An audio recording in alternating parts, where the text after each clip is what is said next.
Seperti yang kita tahu bahwa salah satu adab tidur Rasulullah SAW adalah miring ke kanan.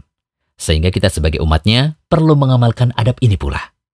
Hal ini ditegaskan lagi lewat hadis dari Nabi SAW. Beliau bersabda, "Jika engkau hendak menuju pembaringanmu, maka berwudulah seperti engkau berwudu untuk sholat. Kemudian berbaringlah di rusukmu sebelah kanan." Hadis riwayat Bukhari dan Muslim.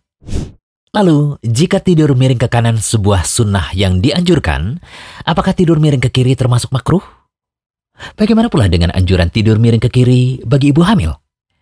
Begini, sebenarnya saat kita tidur disunahkan berbaring pada sisi kanan. Manfaatnya sebagaimana disebutkan oleh Ibnu Qayyim. Tidur berbaring pada sisi kanan dianjurkan dalam Islam agar seseorang tidak kesusahan untuk bangun sholat malam. Tidur pada sisi kanan lebih bermanfaat pada jantung. Sedangkan tidur pada sisi kiri berguna bagi badan, tetapi membuat seseorang semakin malas. Perlu diketahui pula bahwa teori kedokteran menyebutkan hendaknya ibu hamil dengan kehamilan besar tidur dengan miring ke kiri. Hal ini dikarenakan vena cava inferior yang merupakan salah satu pembuluh darah utama berada di bagian belakang sebelah kanan. Sehingga jika terlalu lama tidur terlentang atau menghadap ke kanan akan menghambat aliran darah karena tertekan oleh organ dan janin yang besar. Jadi kesimpulannya, karena tidak ada dalil yang mengharamkan atau memakruhkan, bukan berarti hanya karena sunnah tidur sebelah kanan lalu kemudian tidur sebelah kiri menjadi otomatis makruh hukumnya ya. Boleh-boleh saja kok sesekali tidur miring ke kiri. Yang penting jangan tidur tengkurap. Hal ini sebagaimana hadis dari Ibnu Tighfah Al-Khifari dari Abu Dzar, ia berkata, Nabi SAW lewat di hadapanku dan ketika itu aku sedang tidur tengkurap.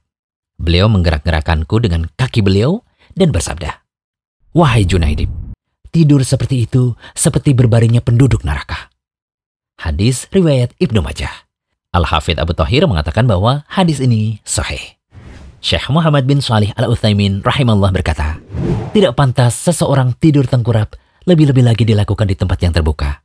Karena jika orang banyak melihat tidur semacam itu, mereka tidak suka. Namun, jika seseorang dalam keadaan sakit perut, dengan tidur seperti itu membuat teredam sakitnya, maka seperti itu tidaklah mengapa, karena dilakukan dalam keadaan butuh. Nah, sekarang sudah jelas kan mengenai hukum tidur miring ke kiri? So, jika Anda punya kebiasaan tidur miring ke kiri tanpa ada uzur, baiknya mulai sekarang diubah ya dengan tidur miring ke kanan. Karena studi kesehatan membuktikan bahwa tidur miring ke kanan dapat menurunkan aktivitas sistem saraf, sehingga detak jantung dan tekanan darah bisa menurun. Beberapa ilmuwan juga berpendapat, secara alami, orang cenderung tidur miring ke kanan seiring pertambahan usia.